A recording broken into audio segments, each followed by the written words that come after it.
Dengue, তুই 10-এর মধ্যে 10 পেয়েছিস। ও ইয়েস। আর গুদু, তুই 10-এর মধ্যে 7 পেয়েছিস।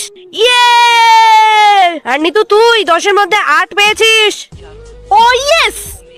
বয়রা, তুই কি পড়াশোনা করিস না? তুই 10-এর মধ্যে 0 পেয়েছিস। সব বাচ্চাগুলো কত কষ্ট করে পড়াশোনা করছে, আর তুই কি কিছুই পড়াশোনা করিস না? তোর কাছ থেকে আমি এটা একদমই আশা করিনি। ম্যাম, আমি আমার ভুল বুঝতে পেরেছি। তুই পারবি না, তোর দ্বারা একদম ওসব হবে না। ম্যাম, প্লিজ একবার বলুন না আমাকে কি করতে হবে, শুধু একবার বলুন। দাঁড়া, তোকে বলছি কি কি করতে হবে।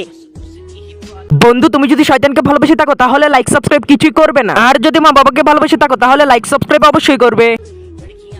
তোকে 6 ঘন্টা পড়াশোনা করতে হবে।